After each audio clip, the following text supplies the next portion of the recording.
এই হত্যাকাণ্ডের বিচার আপনি পাবেন। কোন স্ত্রী তার স্বামীকে এইভাবে করে কি ধর্ষণ কিংবা যা হারিয়েছে এই বাবা মাকে তো আর আমরা সেই ক্ষতি পূরণ করতে পারবো না, কিন্তু এই প্রত্যেকটা ঘটনার সাথে আমাদেরকে হালকাভাবে দেখলে হবে না, খুব চিন্তা ভাবনা করে দেখতে হবে বাড়ি কাকে ভাড়া দিচ্ছে, তার অবস্থান কি। এইভাবে অপরাধীরা বিভিন্ন বাড়িতে আশ্রয় নিয়ে, আপনি দেখেন রামিসার এই ঘটনার পর যেখানেই কাজ করি না কেন, ডেফিনেটলি আমাদের মাদক সারা বাংলাদেশের ছয়লা বয়ে গিয়েছে। মাদকের জন্য মানুষ তার নৈতিকতা হারিয়ে ফেলেছে।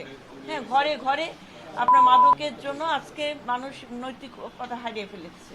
কে কি করছে তার নিজে কোনো জ্ঞান নাই, কিন্তু তারপর তো আমাদেরকে সমাজটাকে বাঁচাতে হলে সচেতন থাকতে হবে। ভাই, আমি আপনাকে একটা কথা বলি, আপনি একটা কথা বলেছেন না যে আমার কান্না কিংবা আমার শব্দ কি সরকার পর্যন্ত পৌঁছাবে কিনা।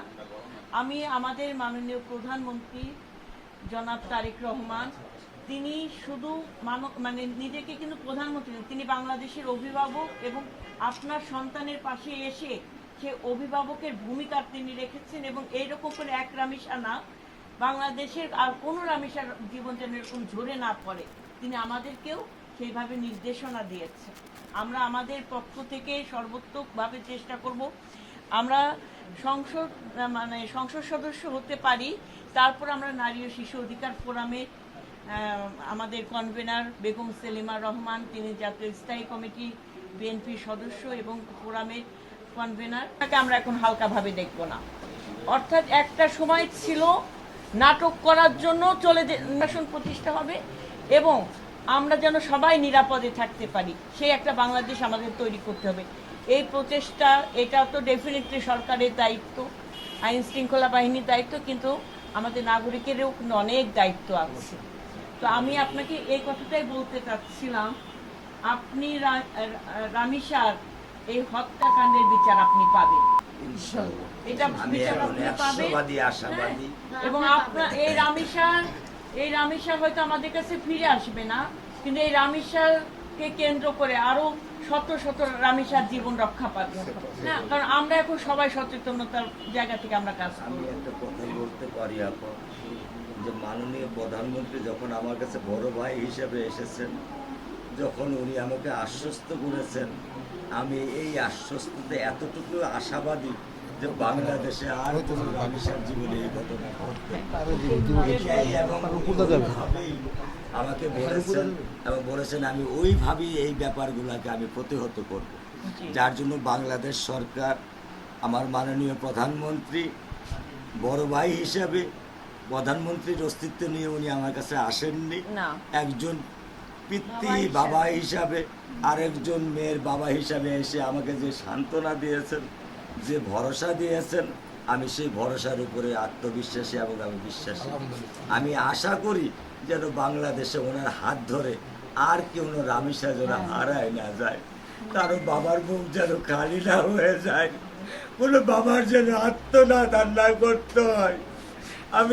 আমি বাংলাদেশের প্রধানমন্ত্রীর কাছে, বাংলাদেশের সরকারের কাছে, বাংলাদেশের জনগণের কাছে আশা করি, প্রত্যাশা করি, এবং আপনাদের মাধ্যমে আমি এইটাই আপনাদের কাছে আশা করি। আর আপনি ভেঙে পড়বেন না, আপনার এখন অনেক দায়িত্ব, সেটা হচ্ছে এই ঘটনার মানে শিকড় আমাদের খুঁজে বের করতে হবে। হ্যাঁ, আপনি তার জন্য কি হবে, যাকে এই ঘটনার সাথে জড়িত সেই অপরাধীদের একদম পুরো স্থায়ী ঠিকানা থেকে শুরু করে তাদের বৈবাহিক জীবনের সূত্রপাত সবকিছু আপনাদের বের করার ব্যাপার। কোন স্ত্রী তার স্বামীকে এইভাবে করে কি ধর্ষণ কিংবা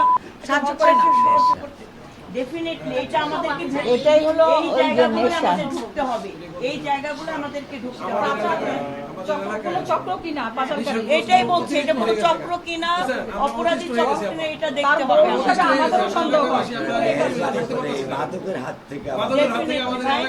আমরা আমাদের দিক থেকে সর্বোচ্চ চেষ্টা করব, সরকার এই ব্যাপারে সচেতন। 17 বছরের এই মাদক, সন্ত্রাস এবং দমন, নিপীড়ন, নির্যাতন এবং ক্ষমতার প্রভাবে বাংলাদেশ জরাজীর্ণ, সেই ধ্বংসস্তূপ থেকে দায়িত্ব গ্রহণ করেছে মাননীয় প্রধানমন্ত্রী জনাব তারেক রহমান।